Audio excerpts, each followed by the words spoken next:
아따, 주인님들.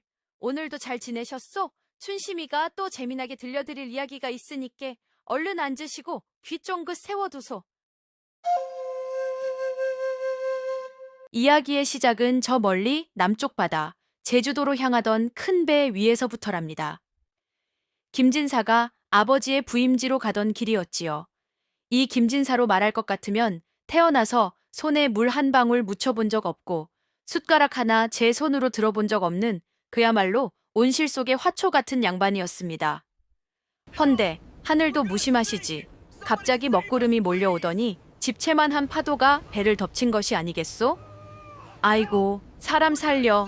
비명소리가 바다를 메우고 배는 산산조각이 나버렸습니다. 얼마나 시간이 흘렀을까? 뜨거운 태양이 내리쬐는 어느 낯선 모래사장 위. 정신을 차린 것은 김진사와 그의 집안 여종 둘, 덕이와 분이뿐이었습니다. 김진사는 젖은 도포자락을 힘겹게 끌며 일어났습니다. 갓은 어디로 갔는지 상투는 풀어 헤쳐져 엉망이었고 입안은 소금기로 쩍쩍 갈라졌지요. 그는 습관처럼 호통을 쳤습니다. 걔 아무도 없느냐? 목이 마르구나. 당장 냉수 한 사발 대령해라. 하지만 돌아오는 것은 파도 소리뿐. 저 멀리서 부엌대기 여종덕이가 깨진 바가지 조각으로 모래사장을 파고 있었지요. 김진사는 비틀거리며 덕이에게 다가갔습니다. 인연, 상전이 물을 찾는데 들리지도 않느냐. 어서 물을 떠 오너라. 그때였습니다. 땀을 뻘뻘 흘리며 흙탕물을 퍼내던 덕이가 천천히 고개를 들었습니다. 그녀의 눈빛은 한양에서 보던 순종적인 종의 눈빛이 아니었습니다. 생존을 위협받는 맹수의 눈빛이었지요. 덕이는 차갑게 쏘아붙였습니다.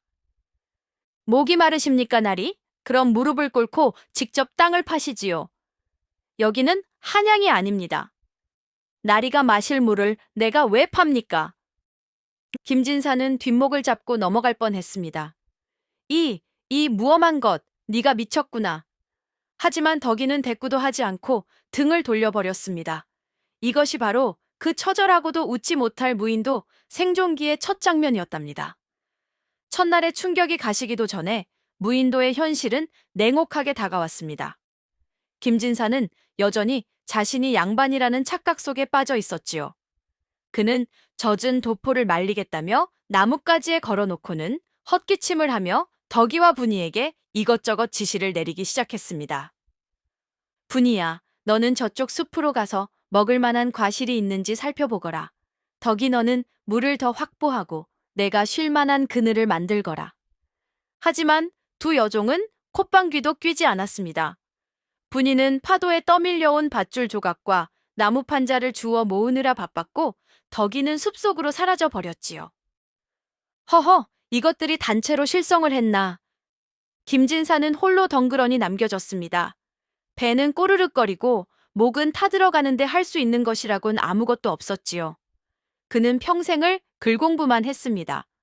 공자왈 맹자왈은 줄줄 읊어도 당장 눈앞에 있는 야자 열매 하나 까는 법을 몰랐으니까요. 해질녘이 되어 덕이가 돌아왔습니다. 그녀의 품에는 산딸기와 알 수 없는 뿌리들이 한가득이었고 한 손에는 맑은 물이 담긴 큼직한 조개 껍데기가 들려 있었지요. 김진사는 체면도 있고 허겁지겁 다가갔습니다. 오, 덕이야. 역시 네가 재주가 좋구나. 이리 내놓거라. 하지만 덕이는 그를 세욱 지나쳐 분이에게 물을 건넸습니다. 마셔, 분이야. 고생했어. 야, 이년아. 상전은 나다. 내가 먼저 마셔야지. 김진사가 발을 동동 구르며 소리쳤습니다. 덕이는 그제야 김진사를 쳐다보며 말했습니다. 나리, 이 섬에는 양반도 없고 상놈도 없습니다. 오직 일하는 입과 노는 입만 있을 뿐이죠. 노는 입에 들어갈 물은 없습니다. 김진사는 그날 생전 처음으로 목이 말라 울고 싶다는 생각을 했답니다. 자신이 평생 자랑해온 가문과 학식이 이곳에서는 썩은 지푸라기만도 못하다는 것을 뼈저리게 느낀 순간이었지요. 밤이 되자 무인도는 또 다른 얼굴을 드러냈습니다. 낮에 뜨거운 태양은 온데간데 없고 뼈를 애는 듯한 추위가 몰려왔지요. 분이가 주워온 마른 나뭇가지로 덕이가 부싯돌을 쳐 힘겹게 불을 피웠습니다. 따스한 온기가 퍼지자 김진사는 슬금슬금 불가로 다가갔습니다. 밤바람이 차구나. 내 자리는 어디냐? 제일 따뜻한 안쪽 자리를 비워두었겠지? 김진사가 당연하다는 듯 불 곁에 엉덩이를 들이밀자 덕이가 발로 모래를 툭 차며 그를 막아섰습니다. 비키십시오. 거기는 바람을 막아주는 자리라 분이가 자야 합니다. 나리는 저쪽 바깥에서 주무시죠. 뭐라? 내가 바깥바람을 맞으며 자라고? 내년이 정령 죽고 싶은 개냐? 김진사가 눈을 부라리며 호통을 쳤지만 덕이는 꿈쩍도 하지 않았습니다. 오히려 이글거리는 모닥불보다 더 뜨거운 눈빛으로 김진사를 노려보았지요. 나리, 오늘 하루 종일 뭐 하셨습니까? 손 하나 까딱 안 하고 그늘에 앉아 계셨죠? 우리는 죽도록 일해서 불 피우고 물 구해왔습니다. 일하지 않는 자는 먹지도 말고 따뜻하게 잘 자격도 없습니다. 억울하면 내일 밥값이라도 하십시오. 덕이의 기세에 김진사는 기가 죽어 뻐끔거릴 뿐이었습니다. 옆에 있던 분이가 안절부절 못하며 말했습니다. 언니? 그래도 날이신데? 놔둬. 여기서 얼어 죽든 굶어 죽든 정신 못 차리면 어차피 죽은 목숨이야. 덕이는 단호했습니다. 결국 김진사는 모닥불 끄트머리, 찬바람이 숭숭 들어오는 자리에 쭈그리고 앉아야 했습니다. 밤새 오들오들 떨며 그는 이를 갈았습니다. 두고 보자. 한약만 가면 요절을 낼 것이다. 하지만 그 분노 속에는 당장 내일 굶어 죽을지도 모른다는 원초적인 공포가 스멀스멀 피어오르고 있었지요. 다음 날 아침, 김진사는 배고픔에 눈을 떴습니다. 어제 저녁도 굶었으니 속이 뒤집힐 지경이었지요. 덕이와 분이는 이미 일어나 바닷가로 나가 있었습니다. 물이 빠진 갯벌에는 조개와 개들이 지천으로 널려 있었지요. 김진사는 자존심을 꾹 누르고 바닷가로 나갔습니다. 그래, 내 손으로 잡아먹으면 될 것 아니냐. 조개 줍는 게 뭐 그리 어렵다고. 그는 도포 자락을 걷어 올리고 갯벌로 들어갔습니다. 하지만 책상 물림인 그에게 갯벌은 지옥이나 다름없었습니다. 발은 푹푹 빠지고 미끌미끌한 이끼에 넘어져 엉덩방가를 찍히 일쑤였지요. 게다가 조개라는 것들이 어찌나 꼭꼭 숨어 있는지 호미도 없이 맨손으로 뻘을 파헤치려니 손톱 밑에 흙만 잔뜩 끼고 아무것도 나오지 않았습니다. 에잇! 이 천한 것들이 어디 숨은 게냐. 김진사가 흙탕물 튀기며 허둥대고 있을 때 분이가 다가왔습니다. 그녀의 바구니에는 이미 큼직한 조개들이 가득했지요. 분이는 한심하다는 듯 혀를 끌끌 차며 말했습니다. 날이 그렇게 마구잡이로 파면 힘만 빠집니다. 여기를 보셔요. 구멍이 뽕 뚫린 곳, 여기를 살살 파야 조개가 나옵니다. 분이의 시범을 본 김진사는 얼굴이 벌개졌습니다. 친모인 분이에게 조개 캐는 법을 배우다니 양반 체면이 말이 아니었지요. 하지만 배고픔 앞에서는 체면이고 뭐고 없었습니다. 그는 분이가 가르쳐준 대로 쭈그리고 앉아 조개를 캐기 시작했습니다. 한참을 끙끙대다 마침내 조개 하나를 손에 쥐었을 때 김진사는 묘한 희열을 느꼈습니다. 잡았다. 비록 손은 흙투성이가 되고 옷은 젖었지만 제 손으로 먹을 것을 구했다는 사실이 묘하게 뿌듯했던 것입니다. 저녁이 되었습니다. 덕이가 작살로 물고기를 몇 마리 잡아왔지요. 김진사가 캐온 조개 몇 개도 보태줬습니다. 덕이는 물고기 손질을 시작하며 김진색에 명령했습니다. 나리, 불 좀 지키고 계십시오. 이거 꺼지면 오늘 저녁은 생으로 씹어 드셔야 합니다. 김진사는 감히 내게 명령을 하고 발끈했지만 생선을 얻어먹으려면 시키는 대로 해야 했습니다. 그는 불 앞에 쭈그리고 앉아 나뭇가지를 툭툭 던져 넣었습니다. 그런데 불이라는 게 참 요물단지더군요. 너무 많이 넣으면 연기만 나고 너무 적게 넣으면 사그라들고. 김진사는 연기에 눈물 콧물을 쏟으며 부채질을 해댔지만 불길은 점점 약해지더니 결국 피식 하고 꺼져버리고 말았습니다. 아, 안 돼. 살아나거라. 제발. 김진사가 숯검정이 된 얼굴로 꺼진 불씨를 후후 불고 있을 때 덕이가 생선을 들고 돌아왔습니다. 싸늘하게 식은 아궁이를 본 덕이의 눈썹이 꿈틀거렸지요. 날이 불 꺼트리셨습니까? 아, 아니 그게 바람이 갑자기 불어서 덕이는 생선을 바닥에 던지고 버럭 소리를 질렀습니다. 이 화상가 밥값 좀 하라니까 기어이 사고를 쳐? 날이 머릿속에 든 그 잘난 공자 맹자 말씀이 불 피우는데 무슨 소용입니까? 불씨 하나 못 지키는 주제에 무슨 양반이라고 거드름입니까? 김진사는 태어나서 처음으로 그것도 부엌대기 여종에게 삿대질을 당하며 혼이 났습니다. 분하고 억울해서 눈물이 핑 돌았지만 반박할 수가 없었습니다. 실제로 그의 학식은 이곳에서 불씨 하나 살리는데 아무런 도움이 되지 않았으니까요. 그날 밤 세 사람은 결국 불 없이 비린내 나는 생선을 씹으며 처량한 밤을 보내야 했습니다. 며칠 뒤 무인도에 거센 폭풍우가 몰아쳤습니다. 하늘에 구멍이라도 뚫린 듯 비가 쏟아지고 바람은 나무를 뽑을 듯이 불어댔지요. 그들이 지내던 임시거처는 순식간에 날아가 버렸습니다. 동굴로 피해야 해. 어서! 덕이가 소리쳤습니다. 덕이와 분이는 서둘러 도구와 식량을 챙겨 뛰기 시작했습니다. 그런데 김진사가 보이지 않았습니다. 뒤를 돌아보니 김진사가 무너진 거처 잔해 속에서 무언가를 필사적으로 찾고 있는 것이 아니겠소? 나리, 뭐 하십니까? 죽고 싶으세요? 내 책, 보따리가 없어졌다. 아버님께 드릴 서찰도 거기 있는데. 김진사는 비바람 속에서 젖은 책 몇 권을 끌어안고 울상을 짓고 있었습니다. 덕이는 기가 막혀 달려갔습니다. 그녀는 김진사의 품에서 책 보따리를 획 낚아채더니 가차없이 바다 쪽으로 던져버렸습니다. 안 돼! 내 책! 김진사가 비명을 지르며 달려가려 하자 덕이가 그의 멱살을 잡고 거칠게 흔들었습니다. 빗물에 젖은 덕이의 얼굴은 무시무시했지요. 정신 차리십시오. 종이 쪼가리가 목숨보다 중합니까? 지금 안 가면 다 죽는단 말입니다. 덕이는 멍하니 있는 김진사를 질질 끌다시피 하여 바위 절벽 아래 동굴로 밀어 넣었습니다. 천둥 소리가 요란하게 울리고 김진사는 덜덜 떨며 덕이의 뒷모습을 바라보았습니다. 책을 잃어버린 슬픔보다 덕이의 그 압도적인 기세에 눌려 아무 말도 할 수 없었지요. 비바람을 맞으며 무리했던 탓일까요? 김진사는 그날 밤부터 고열에 시달리며 쓰러지고 말았습니다. 얼굴은 불덩이 같고 식은땀을 줄줄 흘리며 헛소리를 해댔지요. 어머니, 춥습니다. 물 좀 주십시오. 평소에는 얄밉기 그지없던 양반이었지만 막상 죽을 듯이 앓는 모습을 보니 덕이와 분이의 마음도 편치 않았습니다. 언니, 날이 이러다 큰일 나는 거 아니야? 분이가 걱정스레 물었습니다. 덕이는 한숨을 푹 쉬며 젖은 수건을 김진사의 이마에 얹어주었습니다.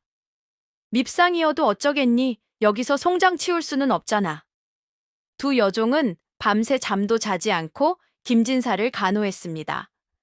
덕이는 빗속을 뚫고 나가 해열에 좋다는 약초를 구해왔고 분이는 그것을 입으로 씹어 으깬 뒤 김진사의 입에 흘려 넣어주었지요. 제발 살아나십시오, 나리. 살아서 한양 가서 우리 면천시켜 주셔야죠. 덕이는 투덜거리면서도 김진사의 손발을 주물러 주었습니다. 김진사는 꿈결 속에서 누군가가 자신을 따뜻하게 안아주고 보살펴주는 것을 느꼈습니다. 그것은 어릴 적 어머니의 품 같기도 했고 칠흑 같은 어둠 속에 유일한 빛 같기도 했습니다.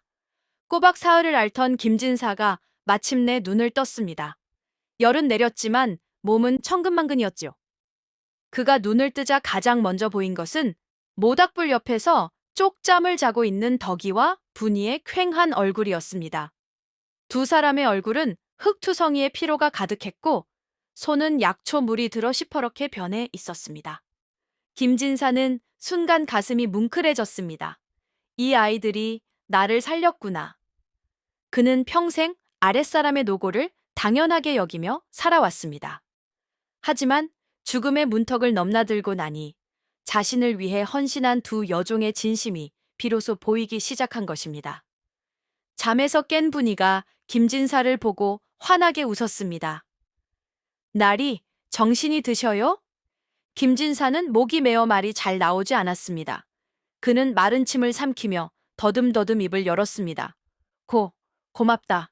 평생 처음 해보는 말이었습니다. 덕이는 퉁명스럽게 살아났으면 됐습니다. 밥값은 하셔야죠. 라고 대꾸했지만 그녀의 입가에도 희미한 미소가 번졌습니다. 그날 이후 김진사는 달라졌습니다. 그는 거추장스러운 도포 자락을 과감히 잘라내 묶어 올리고 누가 시키지 않아도 스스로 장작을 나르기 시작했습니다. 비록 힘은 없고 서툴렀지만 더 이상 짐이 되지 않으려는 그의 노력은 두 여종의 마음을 조금씩 움직이기 시작했지요. 무인도 생활이 길어지자 입고 있던 옷들이 해지고 찢어지기 시작했습니다. 특히 험한 일을 많이 하는 덕이의 옷은 거의 누더기가 다 되었지요. 어느 날 김진사는 분이가 바위에 앉아 무언가 아에 열중하고 있는 것을 보았습니다. 가까이 가보니 그녀는 식물 줄기에서 섬유를 뽑아내 꼬아서 실을 만들고 생선 뼈를 갈아 만든 바늘로 덕이의 옷을 기워주고 있는 것이 아니겠소? 아니, 분이야, 도구도 없는데 어찌 이런 솜씨를? 분이는 쑥스러운 듯 웃으며 말했습니다. 한양에 있을 때 어깨 너머로 배운 것들입니다. 이가 없으면 잇몸으로라도 살아야지요. 김진사는 분이의 손재주와 지혜에 감탄했습니다. 그는 그동안 기술이나 노동을 천한 것이라 여겨왔습니다. 하지만 이곳에서는 공자의 말씀보다 분이의 바늘 한 땀이 훨씬 더 귀하고 소중한 것이었지요. 그는 분이 옆에 앉아 서투르게 실 꼬는 것을 도왔습니다. 내 옷도 좀 부탁하자꾸나. 엉덩이가 다 보여서 채통이 말이 아니다. 김진사의 농담에 분이가 까르르 웃음을 터뜨렸습니다. 식량이 점점 부족해지자 이제는 갯벌의 조개만으로는 버티기가 힘들어졌습니다. 덕이는 숲속에 출몰하는 멧돼지를 잡기로 결심했지요. 하지만 혼자서는 무리였습니다. 나리, 창을 드십시오. 이제 사냥을 배우셔야 합니다. 덕이는 김진사의 손의 끝을 뾰족하게 깎은 대나무 창을 쥐어주었습니다. 김진사는 엉겁결에 창을 잡았지만 팔이 후들거렸지요. 이걸로 저 흉폭한 짐승을 어찌 잡느냐. 저와 분이가 몰입꾼을 할 테니 나리는 길목을 지키다가 놈이 오면 찌르시면 됩니다. 못하면 우린 다 굶어 죽습니다. 덕이는 엄한 스승이 되어 김진사를 훈련시켰습니다. 어깨에 힘을 빼십시오. 눈은 목표를 놓치지 말고 허리를 쓰셔야 합니다. 김진사는 덕이의 호령에 맞춰 하루 종일 창 던지는 연습을 했습니다. 손바닥에 물집이 잡히고 어깨가 빠질 듯 아팠지만 그는 포기하지 않았습니다. 나도 밥값을 해야 한다. 그의 눈빛에 전에 없던 도끼가 서리기 시작했습니다. 결전의 날이 왔습니다. 덕이와 분이가 숲속에서 요란한 소리를 내며 멧돼지를 몰기 시작했습니다. 우와, 저쪽이다. 수풀이 흔들리고 거대한 멧돼지 한 마리가 김진사가 숨어있는 길목으로 돌진해 왔습니다. 멧돼지의 거친 숨소리와 땅을 울리는 발굽소리에 김진사는 당장이라도 도망치고 싶었습니다. 하지만 굶주린 덕이와 분이의 얼굴이 떠올랐습니다. 여기서 물러서면 사내도 아니다. 김진사는 이를 악물고 연습한 대로 창을 힘껏 내던졌습니다. 피웅! 창은 정확히 멧돼지의 옆구리에 꽂혔습니다. 꾸익! 멧돼지가 비명을 지르며 날뛰자 숨어있던 덕이가 달려나와 돌로 멧돼지의 머리를 내리쳐 숨통을 끊었습니다. 날이 해내셨습니다. 덕이가 피 묻은 얼굴로 환호했습니다. 김진사는 주저앉아 거친 숨을 몰아쉬었습니다. 생전 처음으로 자신의 힘으로 생명을 사냥하고 식량을 구했다는 벅찬 성취감이 가슴을 채웠습니다. 그날 저녁 세 사람은 모닥불에 둘러앉아 노릇노릇 구워진 멧돼지 고기를 배불리 먹으며 처음으로 다 함께 큰 소리로 웃고 떠들었습니다. 배를 채우고 나니 밤하늘의 별이 유난히 밝고 아름답게 보였습니다. 세 사람은 모닥불가에 누워 하늘을 올려다보았습니다. 파도 소리와 타닥거리는 장작 소리가 배경음악처럼 깔렸지요. 날이, 저 별은 이름이 뭡니까? 분이가 물었습니다. 김진사는 손가락으로 별들을 가리키며 설명해 주었습니다. 저것은 북두칠성이고 저기 빛나는 것은 견우와 직녀성이란다. 그는 흥에 겨워 예전에 외워두었던 별에 관한 시 한 수를 낭낭하게 읊었습니다. 하늘의 별은 바다에 잠기고 나그네의 마음은 고향을 그리네.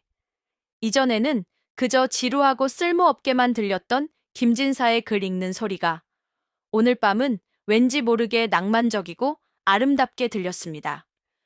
덕이는 턱을 괴고 김진사를 바라보며 생각했습니다. 저 양반 제법 멋있는 구석도 있었네. 시간이 흐르면서 세 사람 사이에는 미묘한 기류가 흐르기 시작했답니다. 김진사는 강인하고 씩씩한 덕이에게 의지하면서도 그녀의 당당함에 끌리기 시작했습니다. 그녀가 무거운 짐을 번쩍 들 때 보이는 건강한 팔근육이며 땀 흘린 뒤 바닷물로 세수하는 모습이 왠지 모르게 예뻐 보였지요. 동시에 세심하고 다정한 분이에게는 마음의 위로를 받았습니다. 그가 힘들 때마다 조용히 다가와 챙겨주는 분이의 따뜻한 손길에 마음이 흔들렸지요. 두 여종 역시 마찬가지였습니다. 처음에는 그저 짐덩거리 같던 김진사가 이제는 제법 듬직한 남자의 모습을 갖춰가고 있었으니까요. 서툴지만 열심히 일하는 모습, 위험할 때 앞장서려는 모습에서 그들은 나리가 아닌 사내를 느끼기 시작했습니다. 어느 날 김진사가 덕이의 머리에 묻은 낙엽을 떼어주다 눈이 마주쳤을 때 두 사람 얼굴이 홍당무처럼 빨개지고 말았습니다. 옆에서 그 모습을 본 분이의 눈빛도 묘하게 흔들렸지요. 아따, 무인도 삼각관계라니. 생존하기도 바쁜 와중에 사랑 싸움까지 하게 생겼으니 이를 어쩐단 말이오. 평화롭던 무인도 생활에 뜻밖의 위기가 찾아왔습니다.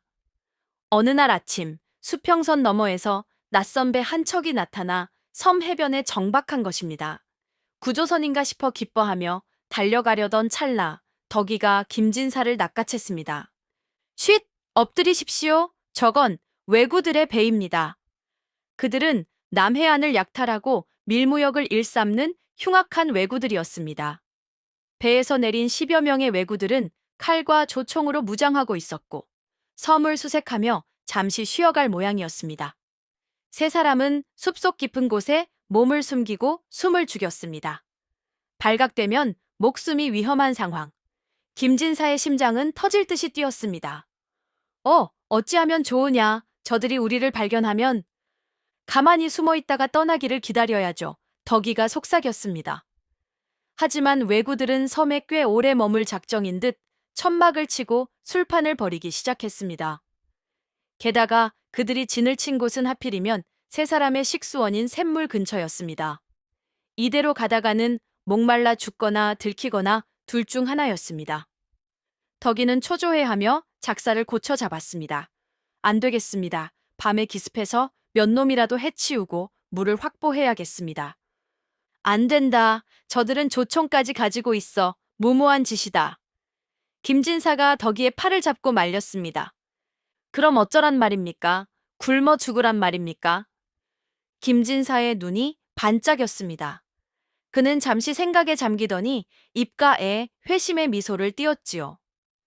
힘으로는 안 된다. 하지만 놈들의 약점을 이용하면 승산이 있다. 머리를 써야지. 김진사는 왜구들이 미신을 몹시 두려워한다는 것을 책에서 읽은 적이 있었습니다. 그리고 이 섬에는 바람이 불면 기괴한 울음소리가 나는 바위 동굴이 있었지요.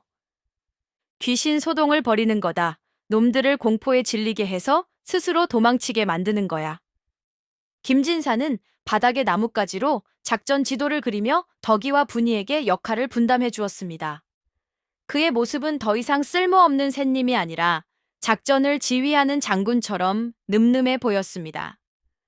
그날 밤 칠흑 같은 어둠 속에서 김진사의 작전이 시작되었습니다. 왜구들이 술에 취해 곤드레만드레하고 있을 때였지요. 어디선가 기괴하고 소름 끼치는 울음소리가 들려왔습니다. 분이가 바람이 통하는 바위 틈에 대나무 피리를 꽂아 만든 소리였지요. 왜구들이 놀라 두리번거릴 때 이번에는 숲속에서 푸르스름한 도깨비불이 둥둥 떠다니기 시작했습니다. 덕이가 썩은 나무와 반딧불이 등을 이용해 만든 가짜 불이었지요. 귀신이다! 왜구들이 술렁거리기 시작했습니다. 그때 바위 절벽 위에서 김진사가 하얀 천을 뒤집어 쓰고 나타나 웅장하고 엄숙한 목소리로 호통을 쳤습니다. 동굴의 울림을 이용해 그의 목소리는 천둥처럼 크게 들렸지요. 네, 이놈들. 감히 신성한 섬을 더럽히는 자들이 누구냐. 당장 떠나지 않으면 바다신의 노여움을 살 것이다. 동시에 덕이가 미리 준비해둔 바위들을 굴려 떨어뜨리자 쿠쿠쿠쿵 하는 굉음이 울려 퍼졌습니다.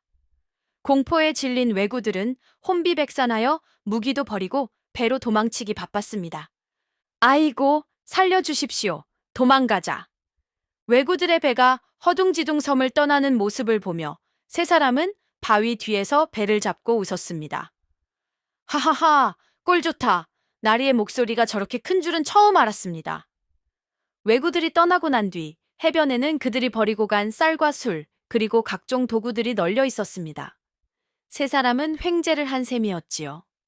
덕이와 분이는 김진사를 바라보며 진심 어린 존경의 눈빛을 보냈습니다. 나리, 아니 대장님, 정말 대단하셨습니다. 저희는 상상도 못할 작전이었습니다. 덕이가 엄지손가락을 치켜쓰자 김진사는 쑥스러운 듯 코를 문질렀습니다. 아니다. 너희들의 용기가 없었다면 불가능한 일이었다. 덕이 네가 불을 만들고 분이 네가 소리를 내주지 않았느냐. 우리가 함께 해낸 것이다. 김진사는 두 여종에게 깊이 고개를 숙여 감사를 표했습니다. 양반이 종에게 고개를 숙이다니 한양에서는 상상도 못할 일이었지요. 하지만 이곳에서 그들은 더 이상 주인과 종이 아니었습니다. 몇 달이 지났을까? 이제 세 사람은 무인도 생활에 완벽하게 적응해 있었습니다. 움막도 제법 튼튼하게 지었고 텃밭도 일구었지요. 그러던 어느 날 수평선 멀리서 낯익은 깃발을 단 배 한 척이 다가오기 시작했습니다. 바로 관아의 수색선이었습니다. 배다, 구조선이다. 세 사람은 해변으로 달려나가 소리를 지르고 불을 피워 신호를 보냈습니다. 드디어 고향으로 돌아갈 수 있다는 기쁨에 가슴이 벅차올랐지요. 하지만 배가 점점 가까워질수록 세 사람의 얼굴에는 기쁨과 함께 묘한 아쉬움과 두려움이 스치고 지나갔습니다. 이곳에서는 서로가 평등한 동료이자 친구였지만 배를 타고 육지로 돌아가는 순간 다시 엄격한 신분의 굴레가 그들을 올가맬 것이기 때문입니다. 김진사는 다시 점잖은 양반이 되어야 하고 덕이와 분이는 다시 굽신거리는 여종이 되어야 했습니다. 이 자유롭고 평등했던 꿈 같은 시간들이 이제 끝나는구나. 세 사람은 말없이 서로를 바라보았습니다. 구조선이 해변에 닿기 직전 김진사는 결심한 듯 덕이와 분이의 손을 꽉 잡았습니다. 그의 손은 이제 부드러운 선비의 손이 아니라 굳은 살이 박인 투박한 사내의 손이었습니다. 잘 듣거라. 한양으로 돌아가도 너희는 더 이상 내 종이 아니다. 너희는 내 생명의 은인이자 내 인생의 스승이며 내 둘도 없는 벗이다. 김진사의 눈시울이 붉어졌습니다. 내 맹세하마. 돌아가면 너희를 반드시 면천시켜 양인이 되게 해주겠다. 그리고 평생 너희를 지키고 귀하게 여길 것이다. 이곳에서의 기억을 우리 셋만의 비밀과 우정을 절대 잊지 않을 것이다. 덕이와 분이의 눈에서도 눈물이 주르륵 흘러내렸습니다. 나리, 아니 대장님. 세 사람은 구조선이 도착하기 전 마지막으로 뜨겁게 포옹했습니다. 세 사람은 무사히 구조되어 한양으로 돌아왔습니다. 죽은 줄 알았던 아들이 살아 돌아오자 김진사 댁은 축제 분위기였지요. 김진사는 약속을 지켰습니다. 그는 아버지에게 간청하여 덕이와 분이를 면천시키고 그들에게 넉넉한 재물을 주어 자립할 수 있게 해주었습니다. 덕이는 작은 주막을 차려 솜씨 좋은 여주인이 되었고 분이는 비단 가게를 열어 솜씨를 뽐냈지요. 그리고 김진사는 어떻게 되었냐고요? 그는 다시 도포를 입고 갓을 쓴 점잖은 선비로 돌아갔지만 예전의 그 꽉 막힌 양반은 아니었습니다. 그는 백성들의 삶을 이해하고 실질적인 도움을 주는 훌륭한 관리가 되었지요. 그리고 비가 오는 날이나 유난히 별이 밝은 밤이면 세 사람은 아무도 모르게 김진사의 사랑방에 모이곤 했습니다. 그들은 활의 조개를 구워 먹으며 양반이 갯벌에서 뒹굴고 여종이 호령했던 그 무인도의 추억을 안주 삼아 밤새도록 웃음꽃을 피웠다고 합니다. 그때 날이 멧돼지 보고 오줌 지릴 뻔한 거 기억나십니까? 어허, 이 녀석이 그때 내 창 던지기 솜씨를 잊은 개냐? 세상의 눈에는 여전히 양반과 천민 출신이었지만 그 방 안에서만큼은 그들은 영원한 무인도의 대장이자 전우들이었답니다. 자, 주인님들, 무인도, 양반은 조개를 줍는다. 이야기는 여기까지입니다. 어떤 상황에서도 사람 귀한 줄 알고 서로 의지하며 사는 것이 최고의 생존법 아니겠소이까? 이 춘심이 다음에 또 재미난 이야기 보따리 들고 찾아오겠습니다요. 고맙소이다.